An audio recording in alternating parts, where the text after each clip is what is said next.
Hello, how you guys doing? Hi, Jayson, and welcome everybody to the Human Happy Hour with your hosts, Jayson Argento and Rena Goldman.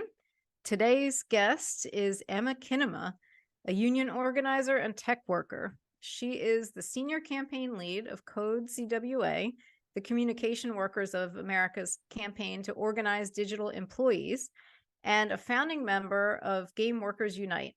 She began her journey as a games industry organizer in the late 2010s. And this year, Kinema was recognized in the Fast Company Queer Top 20 or Top 50 list. So welcome. Thank you Thank for you. being with us. Appreciate it. Um, First thing I have to ask is how nerdy can I get? Because I love video games, but I don't know if you love video games. Definitely, you know what I mean? Like I'm not sure. Like, are you up on the newest ones? Like, if I start talking about stuff on Steam, would you be like, yeah, I know what you're talking about? Yeah, that's a good question. Probably like dial it into a 7 or 8 out of 10. Okay. A lot of games, but also I'm kind of a nerd and I play Genshin Impact and some stuff that most people don't play. So Mm-hmm. it's a mixed bag. Okay. So like Starfield might be no, but then like Elion possibly, or like more of the Sure, sure. indie games. Yeah, that makes sense. More Oh, indie okay. games. All right, cool. Um, well, okay. So what got you started in this field? In terms of union organizing, Yeah. yeah, I've been involved with organizing in one way or another for the past like 10 or 12 years, I would say at this point. For a long time, I first got into organizing through political organizing. I met unions through that work and had my first organizer training. So ever since then, I've just been involved in one way or another. I've been involved in organizing in a number of different industries, not just games and tech. But yeah, definitely in terms of the stuff I'm working on now, that starts in like about 2018 when myself and others founded Game Workers Unite. And then in 2020, we founded Code CWA and have been doing union organizing in tech and games since.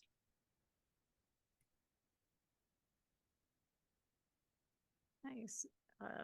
Yeah, so it's quite a tall order. I feel like to be able to organize, especially in those tough industries, because you're facing these gigantic companies.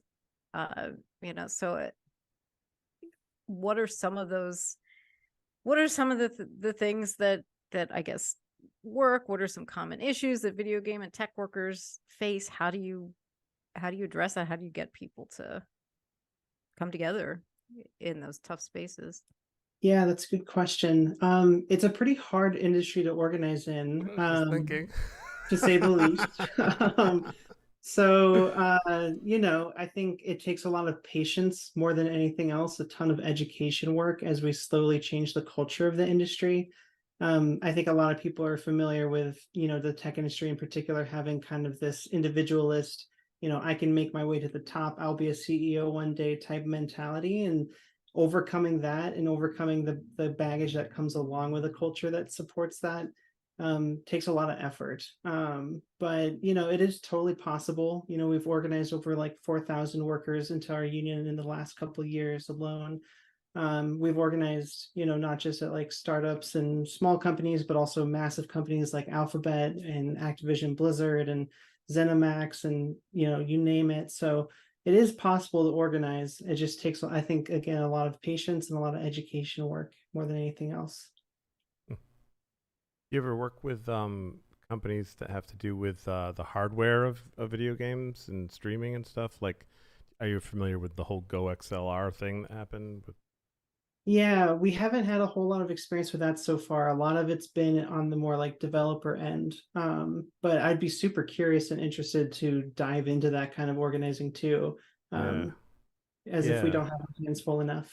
yeah. Rena, so you know what we're talking about. Yeah. um, Go XLR was that amazing, awesome device that I had that I could every once in a while make my voice really low. But Okay. what is it, about a few months ago? All the employees got fired in Canada, and so now all the firmware updates, they're saying within a year the device will be dead. Costs like $300. And they're Wow. like, it'll work for a while, but eventually, since then nobody's doing any updates, it'll eventually not be compatible with your software. And I don't really know why they were fired, to be honest. I never really looked into it, but sounds like something that's terrible. Yeah, it does sound pretty terrible. Unfortunately, it's not that uncommon of an experience in our industry, whether you're talking about the hardware side or the software side.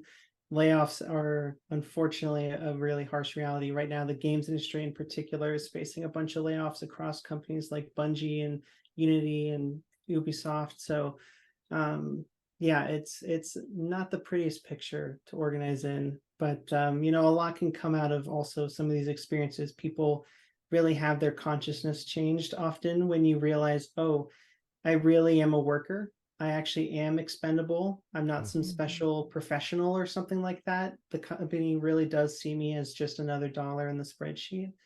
So, there's always kind of a bit of a silver lining to these kinds of things, but yeah, the layoffs are pretty brutal. So, Emma, just a little background on me. I work in media, and where layoffs are constant. So I've been through 4 layoffs in like less than than 10 years. Yeah, and I mean, I learned that lesson day one, like the first company where they're like, "Oh, you're a family." I'm like, "No, no." And I always tell younger workers, and like, listen, your colleagues will look out for you. The company will never look out for you. So don't ever depend on the company. And that's how I keep eating, honestly, is I have colleagues and they will give me freelance work. And that's how I survive. And I try to pay it forward and give other people work when I'm somewhere safe. And I sort of tell people to try to build that to survive, because companies don't care. So I imagine the people in gaming in those industries face a similar Probably situation. they probably are really looked at as gig workers. Like they probably are. It's almost like a second, like a characteristic that they're associated with, which is probably really difficult for them because like who better to be a gig worker than somebody that works on computers and can do it over distance, and and that's not cool. It's not cool at all. People need stability, but we're in a capitalist society, and that's pretty much the way it works. What is it saying? The best way that owners of companies can cut wages or cut costs is wages. That's Yeah, people. Mhm. that's human beings. It's not some Yeah, abstract labor relations question. This is like yeah. human lives and human people being affected. And it's unfortunately, yeah, like you're saying, kind of common. But Rena, I really liked what you were talking about in terms of like folks keeping each other afloat in the industry. That's definitely something that I see a lot in games and tech. People really do a lot of like kind of parallel work, like helping each other stay afloat, find new jobs as like these layoffs go on and things like that. So I think that's alive and well in tech too. Yeah, it's interesting because we just had the SAG after um, strike, and that's what you do is you try to create things like that for gamers, right? Or game developers and stuff. Is that essentially it? Or am I off? In a sense, I think strikes are definitely the most visible part of union organizing. So it's definitely what comes to mind for most people. And certainly organizing can lead up to strikes. That's not, the most uncommon thing. But I think the big thing is what the SAG after strike represents, which is like bringing together people and Mm, community to coordinate their action, to coordinate their leverage against the company. You yes. can do that in a lot of ways, not just striking, but yeah, that's the kind of ultimate crux of what we're doing as organizers. Oh, wow. You're really facing a huge Goliath, really, because the whole country is designed around wanting to have a bunch of workers that are out of work so that they can keep the other employees down because they know they're replaceable. So it's like all these giants are against it. I mean, from the government to owners of companies, and all they want really is product and money. Oh yeah, I mean, there's been a multi-decade onslaught against organized labor since really at the end of World War II and certainly into the 60s and 70s. And yeah, I mean, so much is set up against organizing, so much is set up against workers coming together. But we still have to do the hard work of kind of gritting our teeth and still doing that, still desperately trying to, make connections with people, build trust, build relationships, and kind of tie folks together in a way that, can actually help folks and not have everyone isolated and scattered in the way the boss would like. So what is that for people that only see the strike side of things? Like when that goes through the news cycle, what is that organizing? What does that work look like for people that aren't familiar or haven't seen that and just see that strike? Yeah, kind of like what's the backside of organizing? Is that what Yeah, or like how do you start? How do you facing say you've got a company and things are tough for people, but there's no cohesion, nobody's together. What do you do in that instance? Yeah, that's a good question. Yeah, I mean, I think the number one thing, the ultimate kind of building block of organizing is one-on-one organizing conversations. So really, it maybe sounds a little trite or something or overly simplistic, but the ultimate thing, the kind of thing you spend 90% of your time doing in organizing is simply just talking to people, learning about them, listening to their issues, listening to the things they care about, and connecting with them on those issues. And yeah, so I would say like that's really the work that you see on the back end of organizing. It's a lot of conversations, a lot of meeting, a lot of getting people on the same page, and kind of sharing stories and things like that. There's a lot of kind of relationship building work, if that makes sense. Yeah. Have how many games have you do you see a lot of games die because of issues in like people people being laid off suddenly, that games that people were really looking forward to, and then like all of a sudden the game just dies? Yeah, I mean, I think also games that people will never hear about too. I've personally worked on games at studios where ultimately got shelved and people got laid off or shifted to other projects, and people might have spent years on that particular project, and now they just have a gap in their resume where they have nothing to show for it. Oh And God. yeah, I mean, and then that keeps you Oh kind of God. beholden to the owners of the company, because Yeah. now it's like, well, I got to get something in my resume. I got to get some project in my portfolio that you can publish. So it's rough. So if a project just does, if they kill a project, the person can't still say in their resume, I worked on this project, even though it didn't come to fruition. Oh That yeah. ends up, oh, that's Oh yeah. awful. No, companies love to do that. They'll make you sign waivers and stuff and say you can't put things in your portfolio and all kinds of things. The companies are really, really harsh and strict about that.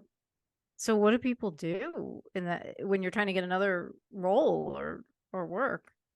The best thing you can do is essentially work outside of your work, Yeah.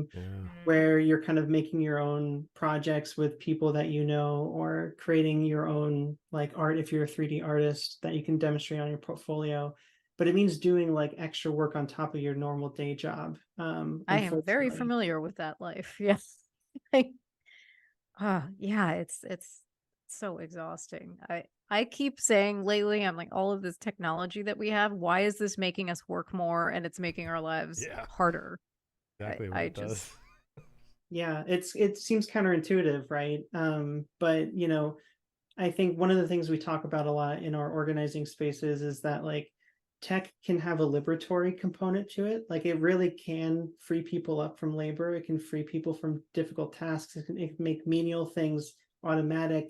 Um, but only if it's in control by workers, right? If it's in the control of the bosses, it's always going to be employed for the sake of making profit. And often that's at direct contention with the needs of the community, with society, and with the workers who actually work on the products themselves. Yeah. Capitalism again. Yeah. So Yeah. that kind of brings us to the thing that I've been like dying to ask you about, which is AI. And how that factors in to organizing, because even like in my field, you're facing ChatGPT and some of these other things, and like all of us that are writers and editors are like terrified because we're like, I don't know how to do anything else. Like this is how I make my living, and if this thing replaces us, and so I would imagine that tech workers are faced with something similar. So, do you have a take on AI? How do workers keep their rights? What happens? Yeah, that's a really great question. I think there's really only two prongs by which you can kind of make sure that AI is not used for bad purposes. And I think that's legislation, and I think it's organizing. We actually have like a national commission in CWA where we've brought together a bunch of members and staff and leadership across the union to talk about AI specifically and actually have our own policy stances on it as organized labor. Because it is really important and critical, and not just to our members who are in the tech industry, but it's going to affect call center workers, it's going to affect teachers, it's going to affect healthcare workers. It doesn't really matter what industry you're in. Over time, it's going to be seeping in. So I think, it's really important that we have our own independent stances on the subject, that we can like push for legislation. We can push within the company to constrain what the company is using different tools and products for, and hold the companies accountable directly as workers. I think that's the best way to go about it. Yeah, and if we were working under a different financial system, AI would be something that we'd be excited about because we would realize, oh wow, this is going to make our lives easier. But it doesn't mean that in a capitalist society. It means, our bosses are going to find other ways to exploit all the free time that we have and expect more results. And that's just disgusting. Like, really, it just is. And people just eat it right up. They're like, that's right, capitalism in America, like peanut butter and jelly. Yeah, all right, I'll get off the unfortunately, capitalism thing. No, I'm right there with you, so it's all good. I've been burying myself in the whole capitalism thing. I've been watching a lot of Second Thought, and I've been reading a lot of stuff, and just really just diving into it a lot. And there's no positive to it. It's like great to come out of feudalism. Like, capitalism's really good when you're in a feudalist society, and then it just starts to need to be replaced again. And America, with all these huge rich people and people that are just so powerful, they don't want it to stop, so they just incorporate the indoctrination process. So everybody just thinks it's about, you're religious, you're God, and you're a capitalist, and if you're not those, you're not American, and so people just say stuff and they don't really know what they're saying. They've just been told to say it. If you just think about it for a couple minutes, you can see. Yeah, I Different. mean, I don't know how many folks I know, like especially growing up in like a rural Midwestern area of the country, like so many people who will say that like they're pro-capitalist, and it's like, well, man, you're not a capitalist. Like, you're a worker, my Yeah. friend. Like, Yeah. and you hate your boss, you hate your company, and Yeah. yet you can't put two and two together and Yeah. understand that our society is currently run by those same bosses and companies that you say you hate. Yeah. And suddenly, when you kind of break it down in a simple way like that, it's kind of hard not to acknowledge, the real elephant in the room, the actual problem at the root of things. Yeah, but they've been taught a person that isn't doing anything is useless. So you have to have 3 jobs. That's the American, you're like the American badge of honor if you're like a single parent with 3 kids, 3 jobs. Like, you're like considered, you're doing it. Wow, how powerful. That's so amazing. No, it's horrifying. It's like, Absolutely. oh, yeah. How does AI help you when you do you use it to organize or anything? That's a really good question. Yeah. We have played with it a little bit, honestly, just out of curiosity, in terms of like writing slogans and writing like materials and stuff for organizing. We never use that stuff because obviously I think the best stuff is going to come from people, and the most creative, inspiring stuff comes from people. So it's not something we've really used at all yet at this point in a serious way. But it is an interesting, kind of curious question that maybe begs more thought. Yeah, well, like, it's great for brainstorming, and it's great for beginning the process. Like, I've been playing Starfield, and each character has, like, unfortunately, the main characters have like 3 things they say when you walk by them. and that's it. And I've been playing now for 500 hours.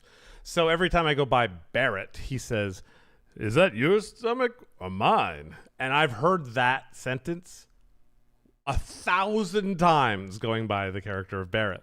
And I thought to myself, if these people, when they had the actors in the studio, had ChatGPT while they were making this, they could have just said, here's Barrett's character. Give me 100 things for Barrett to say that are general, and you wouldn't even have to like come up with them. They would just be like hey, I don't know what they are, but ChatGPT could at least give you 50 good ones and stuff like that. I think it's really good at. And you have the right, and you have the ability to veto things like, oh, that's dumb, ChatGPT. You know what I mean? Oh, that one I wouldn't have thought of. That's what I think it's really good at.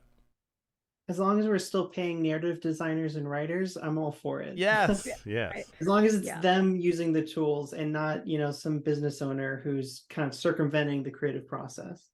Yes, I agree.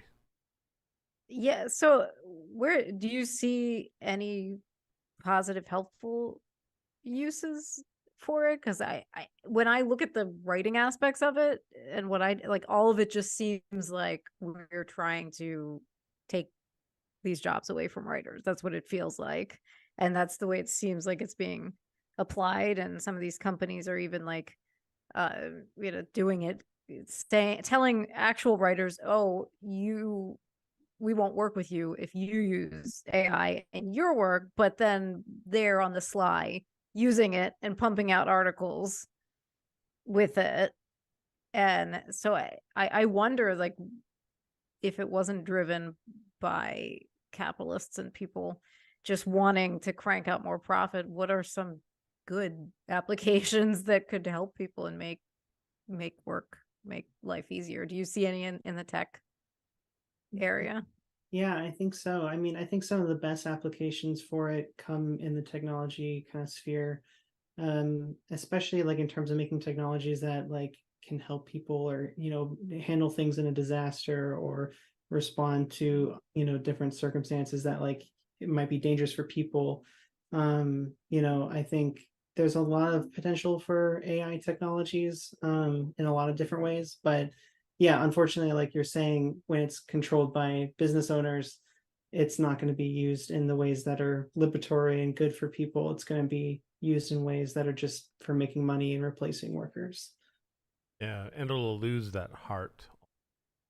Totally. One of the things that they say about Starfield is it's a mile long and an inch deep, and it's true. It's a huge game, but you can tell that they really just didn't care when it came to character development and stuff. I mean, and I can just see that being more common if people are using AI, at least until it becomes some kind of crazy sentient being, which I don't know if that's a good idea.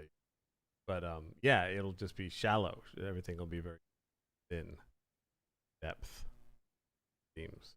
But I think people should learn how to use it because I think that's going to also protect your job.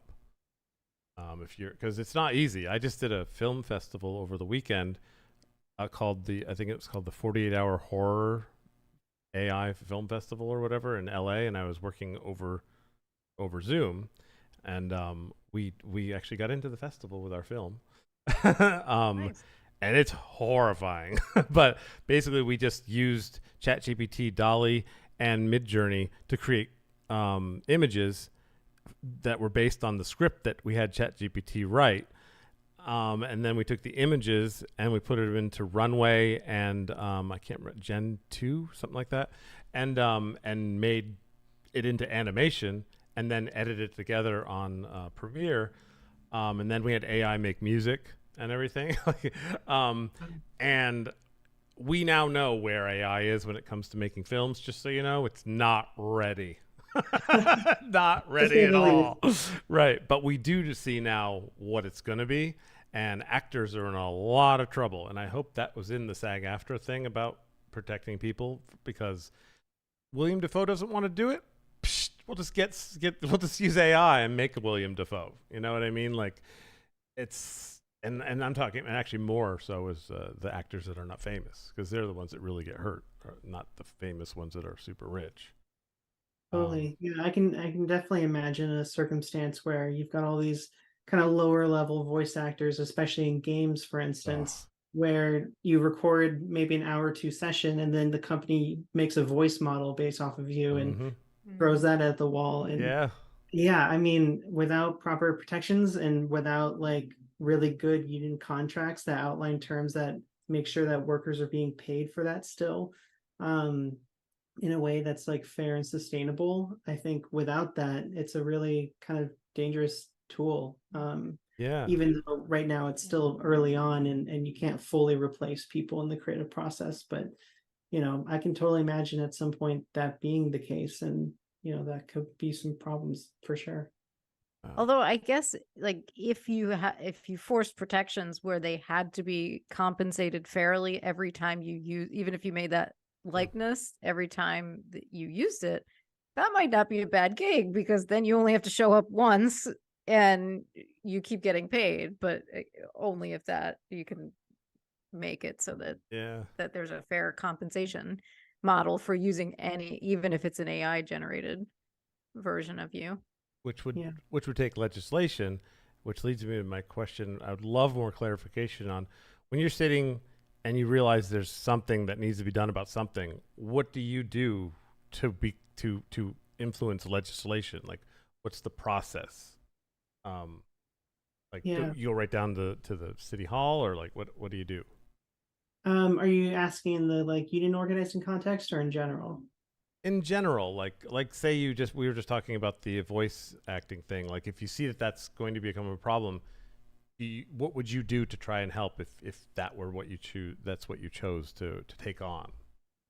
I would honestly say like I think the best avenue, maybe I'm a broken record, is like supporting SAG-AFTRA in those fights where they're kind of fighting AI tools, and kind of policies around that and Because it having builds fair precedent. payment. Yeah, I think, and you can directly hold the companies to account with a union contract in a way that a lot of legislation can't. And I think, you know, even if you went the legislative route, I think positive legislation really only comes about when there's like a strong movement from below anyway, whether that's coming from a community or different groups of workers or whatever the case may be. So I think even then, the people affected by it, these workers, are going to be the most effective people to organize against it, which is essentially organized labor just acting on politics and not, just narrow workplace issues. Are there dangers when you're trying to get groups organized that they might get fired if they get the wind of like, oh, so there's some kind of organizing going on, or is it like a secretive thing, kind of? Yeah. I think good organizing always starts underground. It starts with a phase of kind of not big, flashy, waving the banner and storming the barricades, but Right. instead, like kind of like I was talking about earlier, some just basic conversations, relationship building, Mm. talking to people, getting people together in a room for the first time to talk Hmm. about their work. Those kinds of early things. You do that under the Oh, radar. And once you have a strong organizing committee of like workers who are willing to do the actual effort of building their union, that's when you push towards a majority. That's when you start doing things that are more public and forthright. So that wow. way, by the time the company may want to retaliate, there's a huge, surge from below, and everyone is protected in a Right. much more powerful way.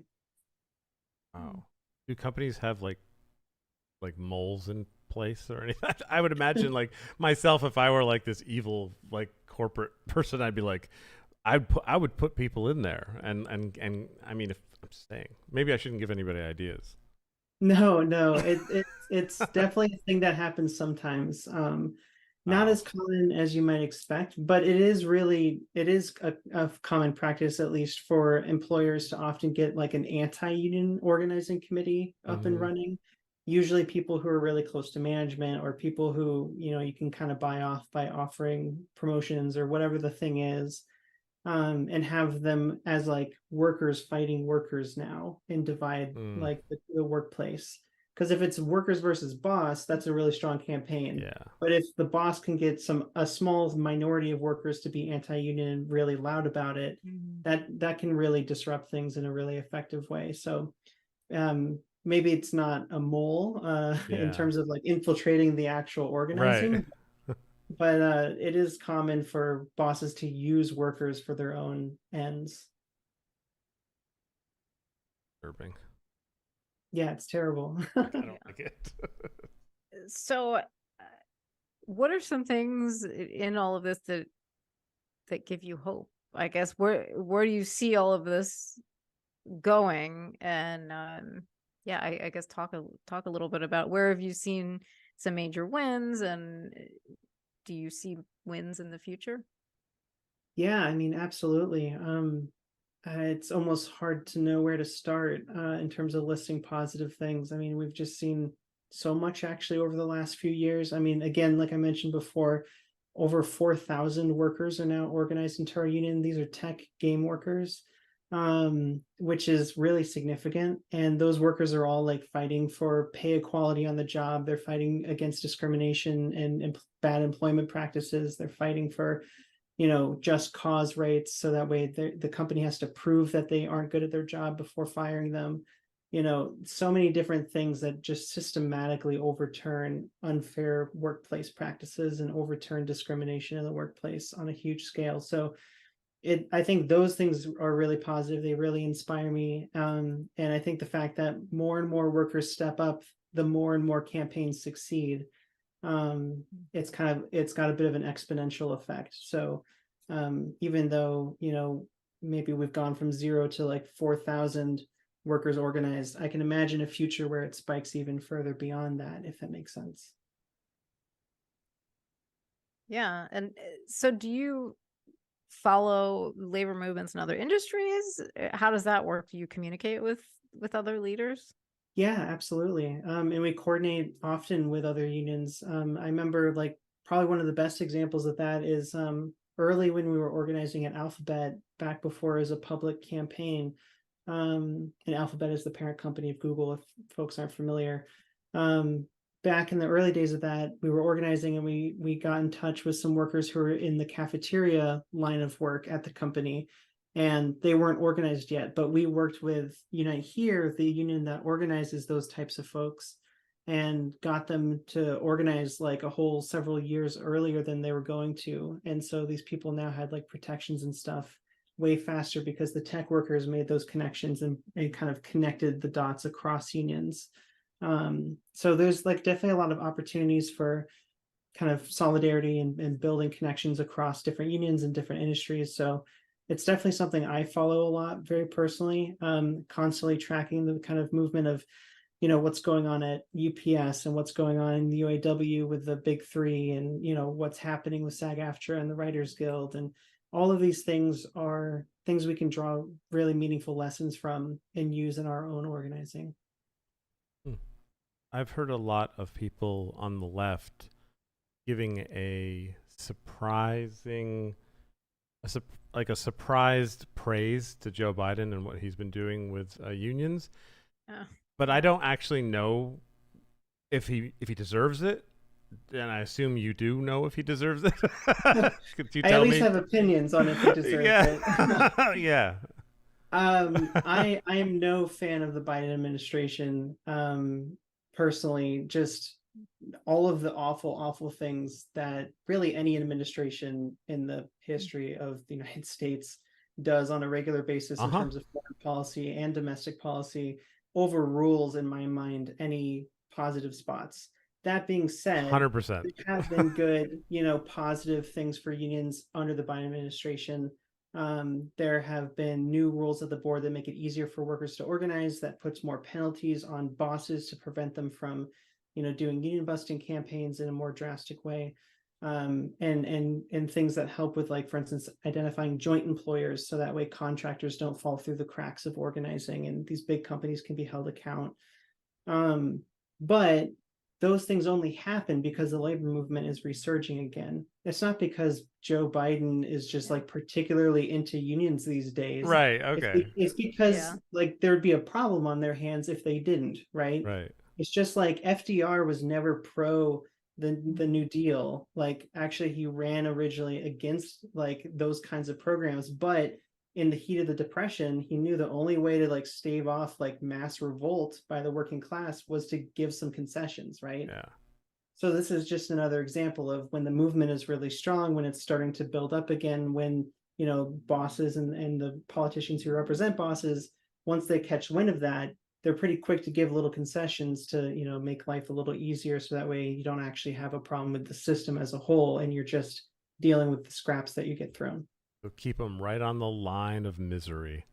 Yes, you want to balance it. A very Yeah. delicate balancing act. So Just fucked misery enough up. so that we can have our profits, Yeah. but not too much misery so that way we want to steal the profits. So messed up. I can't. I hate knowing this stuff so much. Yeah. Because I have a lot of friends that do not know it and think I'm crazy. Yeah.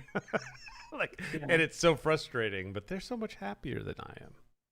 It seems. There's something to be said for that blissful ignorance. Yes. Oh my god.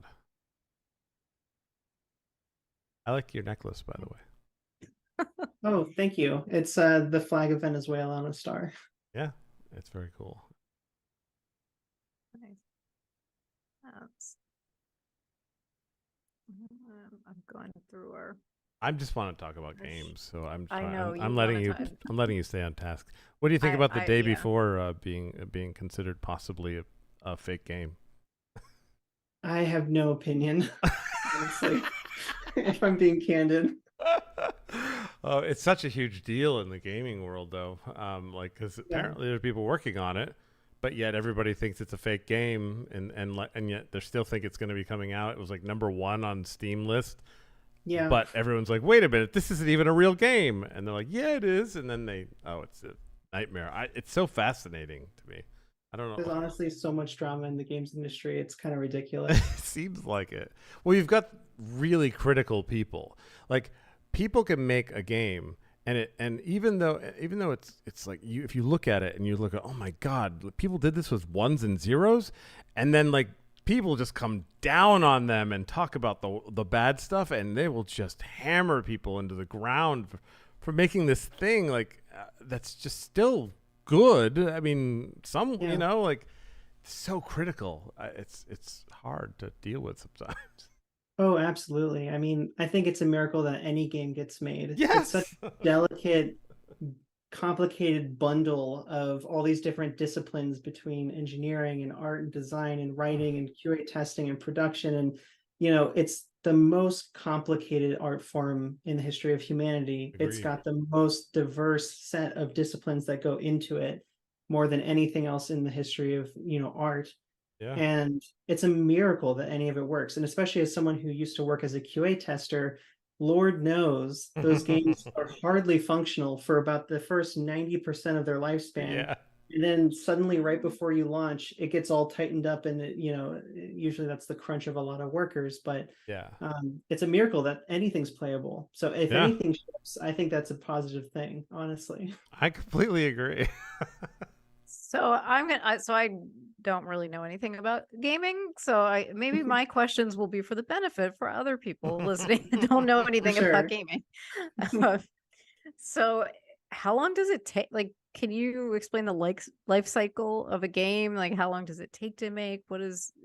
You talked about the QA process. Now I'm fascinated by how all these parts come together and how long it takes and what do the workers put into it.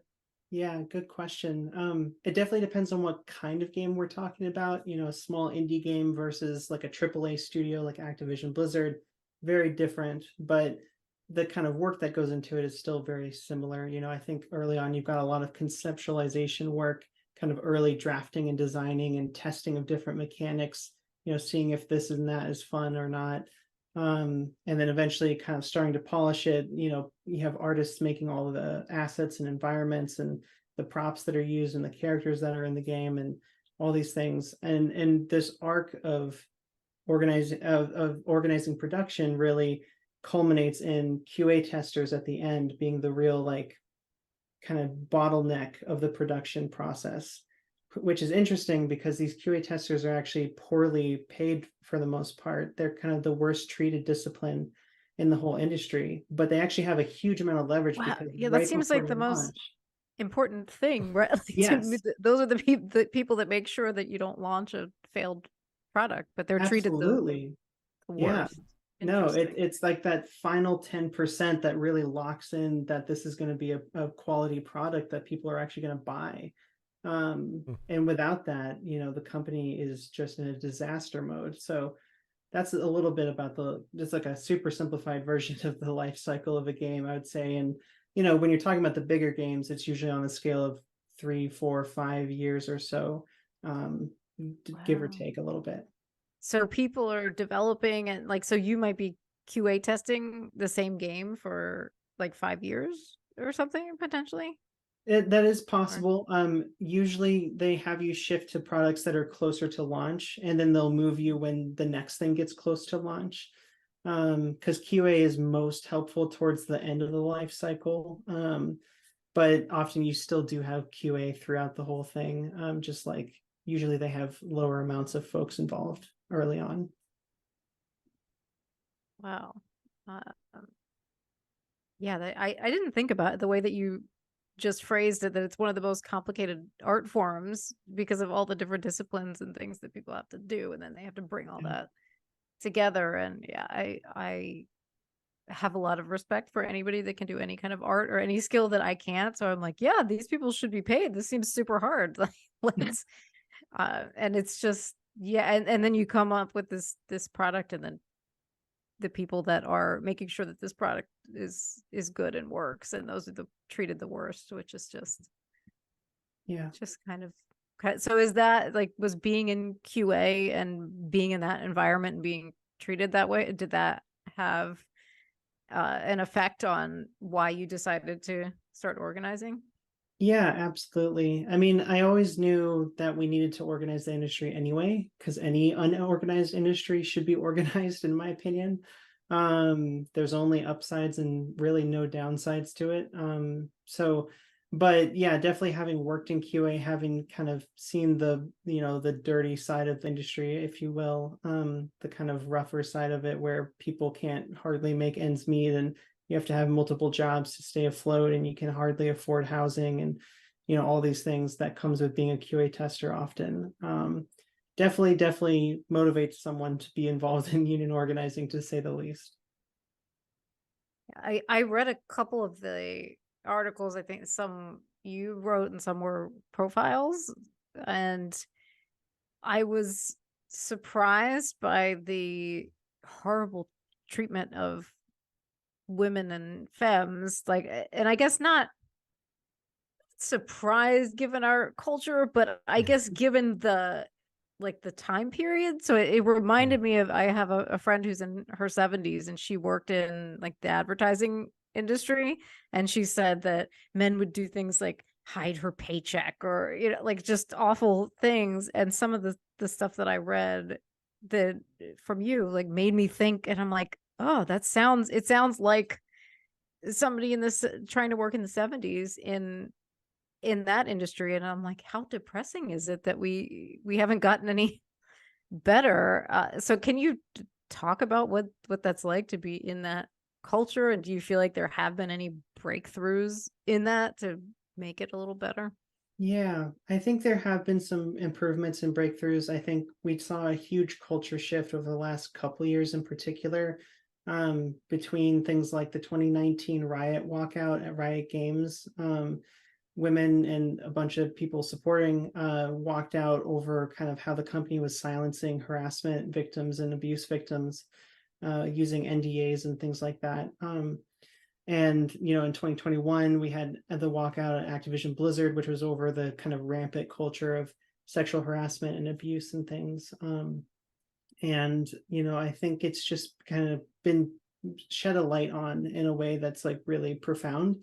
And now like everyone who enters the industry, like all the students in game development schools and people who are trying to get into the industry, they all know that this is a problem going into it, so they can be more guarded, for the folks who are affected by this culture, and then also be a part of actually changing it for the folks who have any kind of sway over the culture of the industry. So Definitely there's some changes, but it still unfortunately just is the case, right? It's an industry where women are predominantly underrepresented in almost all titles, really across the board, whether it's design or engineering or writing.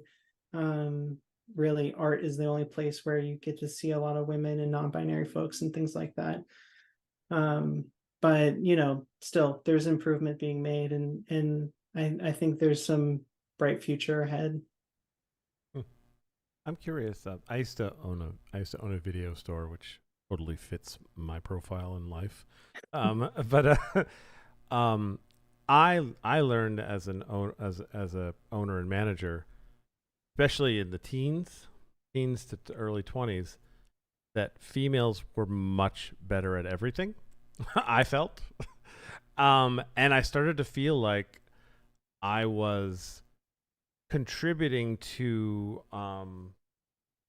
you know how you can almost reverse something and go, whoa, now you're hurting the cause by going too far. You know what I mean? Like it seems like there has to be a balance in order to actually not exit. I don't know if I'm making sense there, but like I felt like I was almost saying now being prejudiced towards males.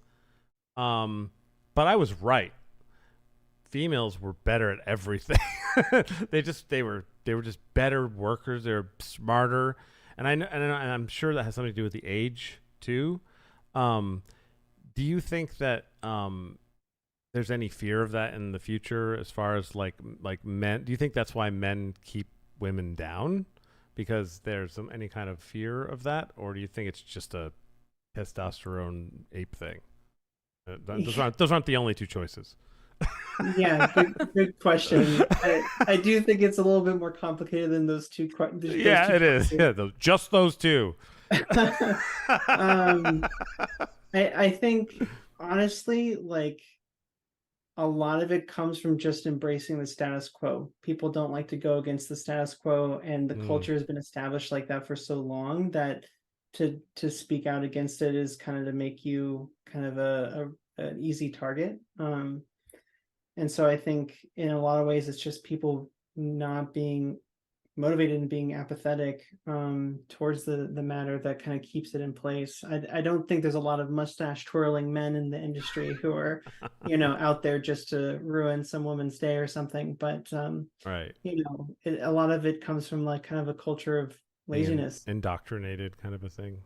Yeah, and it's just all you've known in the industry, and Yeah. so you kind of get used to it Mm, at some point. So I think that's the biggest obstacle, honestly, and I think both women and men and other folks um, can be totally affected by that you know, kind of status quo mentality.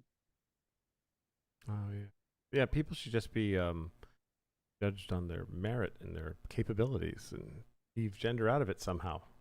Yeah, and this industry really does like to think it's a meritocracy, but Lord, is it not? Yeah. I mean, just time and again, I've seen so many, marginalized folks across the board who work harder, are more creative, more inspiring than like the people they're working with who are, just cishet males or something. And time and again, it's the cishet males who get, promoted and moved up into better roles and things like that. So um, it's certainly not a meritocracy by any means. Otherwise, I think we'd see very different demographics in leadership and in higher senior roles and things like that.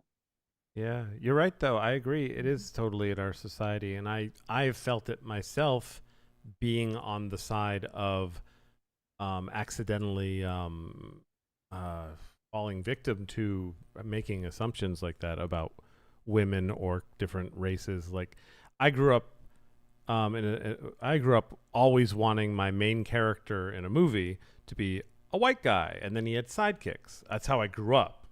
Now I don't care. Like one of my favorite shows is Happy Valley, and I love Catherine, and she is a hero, and she's like this Cockney British woman, and to me she is what Arnold Schwarzenegger was in the '80s. I just love her to death, and I think that feeling that I had to break out of, people sometimes have no interest in breaking out of it, and it makes its way into jobs and work and life, and And so you start to cast people by who they are before you even decide what they're capable of and or how what their worth is.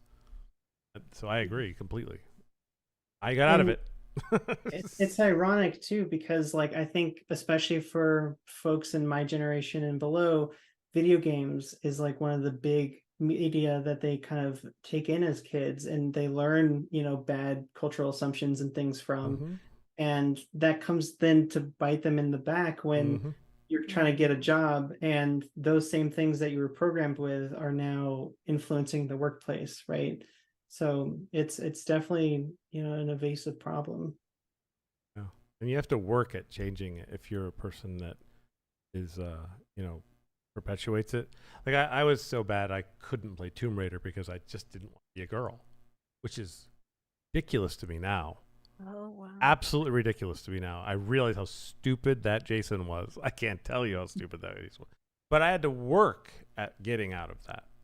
It wasn't something that just happened. And it's like you have to make a mental decision up here in the frontal lobe and then train the lizard brain. That's what it seems like. And you have to be willing to do that.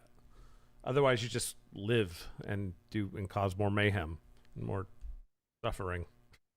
Yeah, So I it feels like. definitely, I never want to belittle the process of overcoming, different either discriminatory or, Mm-hmm. kind of backwards ways of thinking, reactionary ways of thinking. It can be very difficult. It can take a lot of effort. It's not to say like people should be given free passes because they don't want to do the effort and it's tiring or something, but Mm-hmm. it is real effort, like you're saying. It takes a while for people to change their mindsets, and um yeah, it's a process, certainly. So, yeah, you're talking about games that people grew up with and made them want to get into this field. Can you name some? Did you play games when you were a kid? And can you name some that you liked when you were a kid and then you were like, maybe you got older and were like, oh, these are very offensive, or this? Can you give some Hmm. examples of Yeah, that? that's a good question. I definitely played games as a kid. One of my earliest memories is having Pokemon Red, and playing that game way back in I mean, it must have been the 90s or whatever. And yeah, I mean, always played video games growing up. I think probably if you want an example of some of the worst stuff, would probably be, no offense to people who worked on it, but like Modern Warfare 2, Call of Duty, Mm-hmm. Oh yeah. probably is as Uh, about as bad as it gets, with just generally an atmosphere of racism, of chauvinism, of machismo and things like that. And GTA. yeah, GTA probably doesn't help. mm. I thankfully didn't actually play that as a kid. That probably would have messed my brain up a little bit. Yeah. But I know plenty of people who did play it. And yeah, I mean, people copy the behaviors they see in their media and like reproduce it on the school playground and things like that, right? Yep. You And know, then reproduce it in the workplace. I had an ex that played that Call of Duty, and I hated that game. So it's it's very vindicating to hear you Yeah, say the this. rage. Oh, I still have any kind of Call of Duty. I have like just a rage against. I don't care. I just see the Call of Duty. I'm like, no. So I did like your answer there. Yeah, I'm not a big fan of that game either. I just think it's kind of boring personally. I like DayZ. That's my style.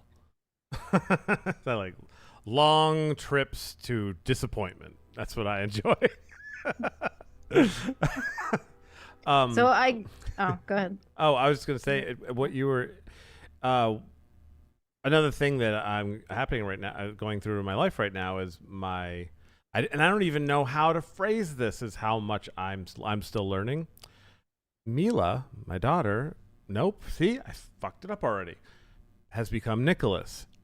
You know what I mean? Like, how do I tell you that without accidentally dead gendering or naming? Like, you know what I mean? She now, see, Nicholas is my son now. There. How it is so hard to not accidentally do that. And the one thing that he helps me with is he's willing to let me ask any questions I want, and he's willing to let me make mistakes. But I have to be willing to do that process. You know what I mean? Um, so it's another trip along the way of me being born, this heterosexual white in Vermont. is I keep finding these things that I have to do, and I do them because I love people and I want to treat them with respect. A lot of people don't seem to want to do that. I know I sound like I'm totally complimenting myself, but I'm saying my point is you can do it. Humans, you can do it. And it's nothing but positivity to do it, to go through the processes. Yeah. And I think it's okay to mess up as long as you correct yourself, right? It's okay to mess up as long as the effort is going into it and you're trying to override, like you were saying earlier, the lizard brain that just does things on instinct or old patterns of behavior. And I think, yeah, like we were talking about before, it takes a lot of effort to change these patterns of thought and behavior.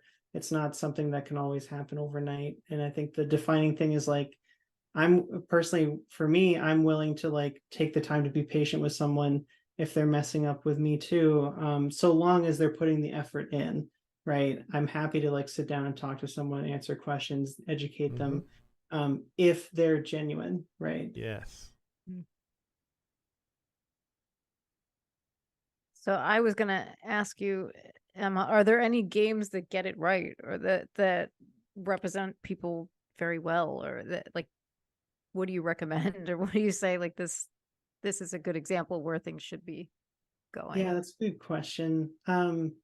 Probably one thing that comes to mind, well, a couple of things come to mind. If you're thinking about kind of bigger AAA games, stuff like The Last of Us or Overwatch, I think does a pretty good job of being, diverse and generally kind of progressive in the portrayal of people and kind of realistic and grounded in different characters' identities and things like that. So I think there's a couple of good examples in big games, but I think also in indie games, in the smaller kind of games world, there's a ton of things made by all kinds of different diverse creators and things that are very personal, very meaningful projects often. And, I think that can be a really cool source of kind of progressive media in a way.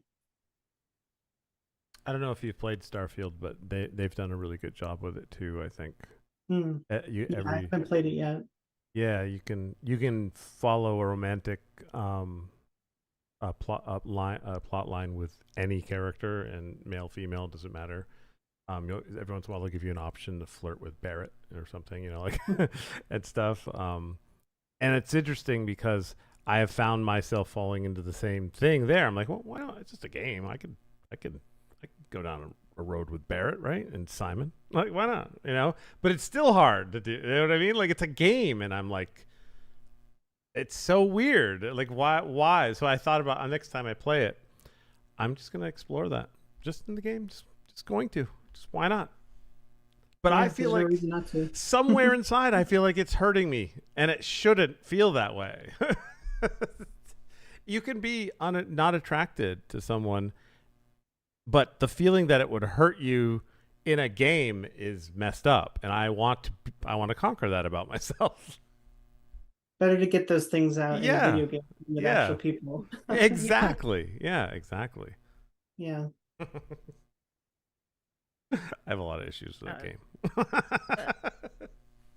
Is that the same game that you were talking about? Like, some woman in the game wanted to get you to get into a relationship, and you were like, "No." Yeah, no. I had the same thing because I'm out of a relationship. Well, I guess it's a while ago now, and I still want to be single in real life. And this girl in the game, Sarah, is like starting to get really into me in the game story, and at one point I had an option. I will always think of you as a great friend, and I want to take this to the next level or something. And I was just like, I had all those feelings that I have in real life. Like, no, I don't want a relationship right now. But it's so interesting. And I think that's a sign of a good game if it can affect you like that personally. No, but I should probably chill out because it's the game and just do stuff. Games are awesome.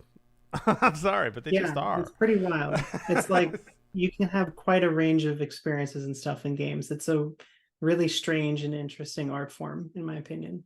What's your big experience in a video game that made you so happy yet that you cried? Because I have several. Oh man, I'd probably have to point to like Night in the Woods or Undertale for that. Oh wait, let me write these Um, down because I'm gonna go look at them later. yeah, you I never should. heard of them.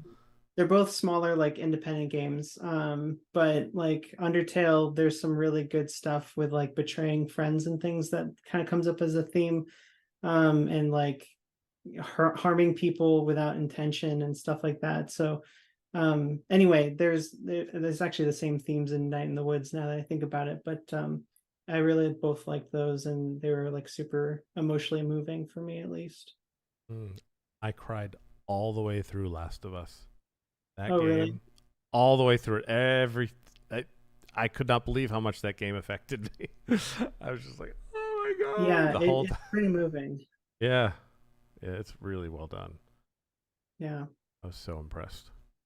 With the second one, with Last of Us 2, I was honestly like so affected by it that I couldn't watch my partner play it. You mean And there's a continuation out now, or wait? yeah, Last of Us Part 2. It I, came out a couple years ago. oh yeah, that one's the one I meant. Sorry. Yeah, Oh yeah. yeah. I didn't play the first one. Okay, because there's a part 2 of that that hasn't come out yet.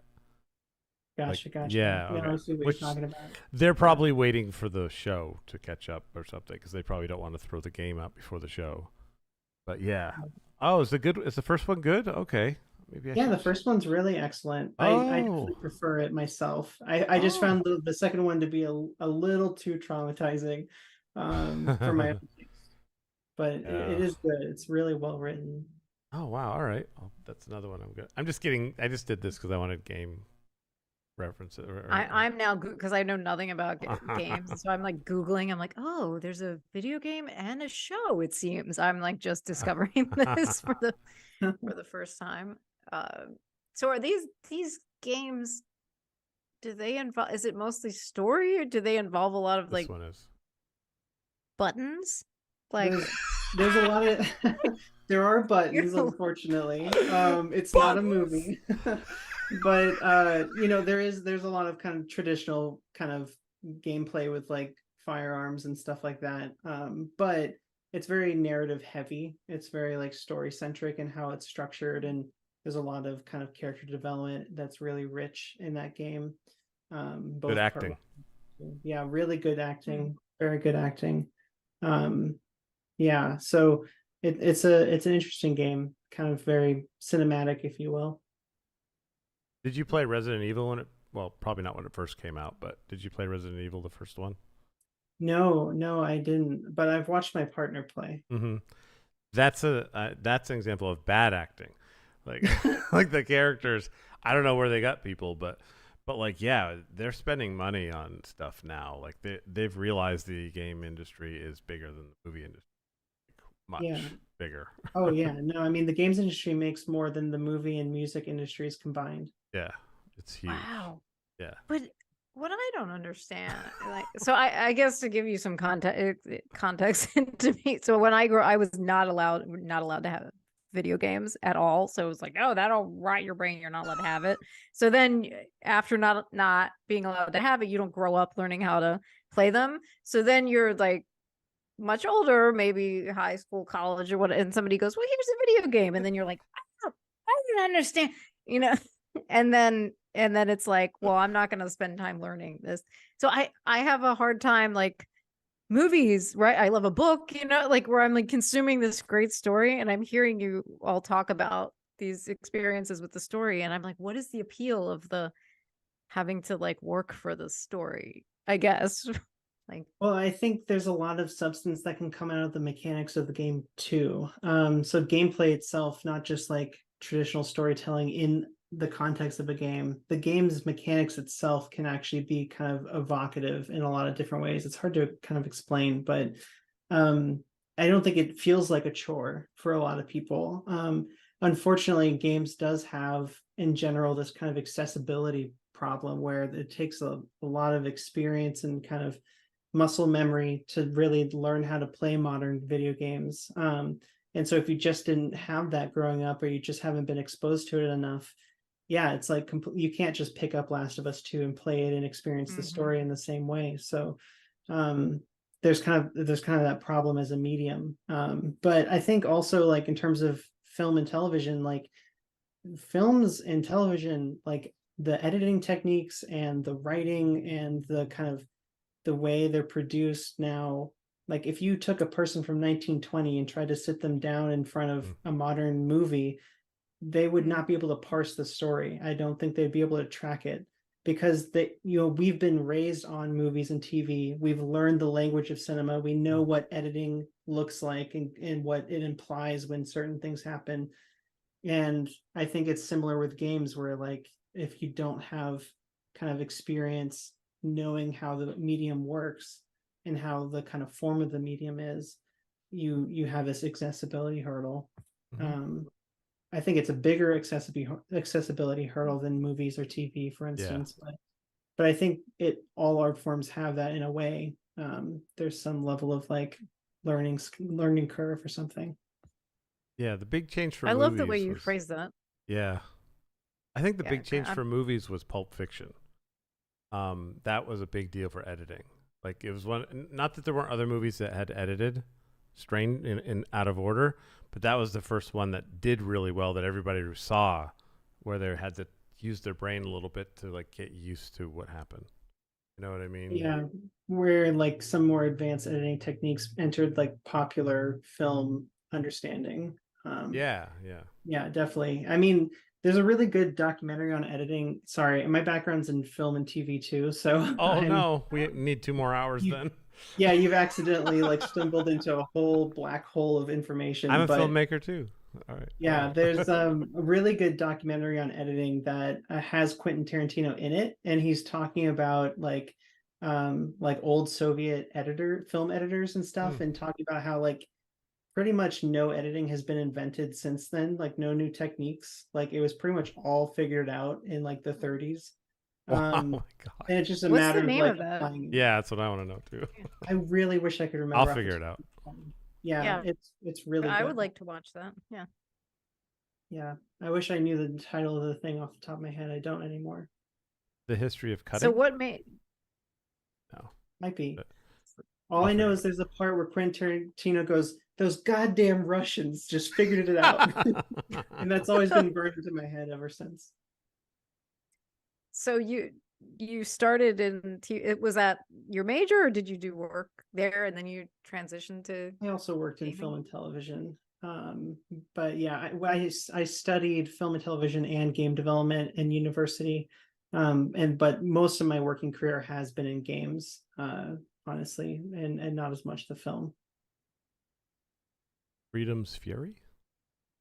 I don't remember what the There's title a is. lot of Sorry. documentaries about USSR there and what they did. Oh, it wouldn't be that. Go on, sorry. Yeah, that's That's it. yeah, it's so fascinating because you have me just thinking about the way people ingest things, and yeah, and like what you now I'm just going to tell people that talk about games. I'll say, well, I have accessibility issues, because it just sounds so much better than like, because if you actually give me a controller and attempt to try to teach me to play a game, I'm just like I'm just old, and I'm just like and I have no patience, and I get mad, and I'm the person that's going like this with the controllers, and Yeah. it's You need a just like gateway game. like I, What's a I good I gateway just game for Rena? What's a game that she might be like, it's not too technically crazy, so Yeah, I think probably the best game I could recommend is Journey. It's a really amazing, simple game. The movement mechanics are incredibly simple, and there's some pretty evocative, like environmental storytelling throughout it. And I think it's very accessible. My mother has played it. My younger sibling played it when they were like 4. And yet it's still, like where you're placing my level. 4-year-old. sorry, but You're but probably right. You're probably right. Oh But but yeah. it's still really a moving I experience. It see really it. is. Kind of Um, like Myst was. Myst was a really simple game, but oh my god, did that game have me hooked. yes. Oh god. First time you see a real person on a television talking to you blew my mind in that game because everything's still and the whole thing. Oh my god. I've yet to have that experience again. That was crazy. Oh God. Wow. I have so many things that I have to look up, and coming up on the hour and a half mark. Oh yes. So you probably want to do your Yeah, I your have a question, final right? question that I ask everyone. It's hypothetical, Okay. and it's kind of fun, especially for someone that does what you do. Imagine yourself where you are, which is easy, and through the door, someone that looks exactly like you, except their clothes are a little bit disheveled and they look like they've been through something. A little bit more than you are now, of course. You just something's going on there. And they say to you very seriously, "Come with me. I'm from the future." What do you do? That's a really good question. Probably sit down and have like a 20-hour discussion with that person before doing anything. Which is maybe a really boring answer, but it's my answer. I may not have time. It is what it is. I'm going to be too curious and fascinated by that situation to do anything else. That's awesome. And I'm sure as shit not going to trust myself in the future. Like there's no way I would ever do that. So I guess that's where it stands. What's your That's angle? yeah. I think you're the first person that said I'm not going to trust my future self. Like that's interesting. They haven't earned my trust yet. I don't know what to say.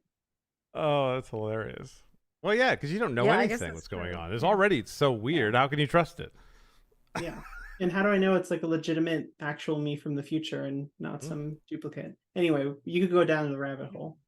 Well, that's why my friend, you have to do what my friend did, and I think he was kidding, but he has a really quick mind. His answer very quickly was, "I would ask him for the password." And I was like, "You have a password?" He's like, "Of course." A personal password. Yeah, I guess so. It was hilarious. I just that's what made that question stick with me for the rest of the time. Is his answer? I was like, I'm using this forever. Nice. That's great. All right. So, is there anything that you want people to follow? Anything that you want to promote? Social handles or Sure. anything you want to Um, share? yeah, I mean, if people are interested in following me, they can find me on Twitter or X apparently, but I still call it Twitter because my brain just works that way. Emma Kinema. It's I don't really tweet a whole lot, honestly, at this point, but I exist there technically. And then if people want to get involved with organizing in games or tech, we've got our website code-cwa.org. And on there, people can reach out to an organizer and get involved in organizing. Nice.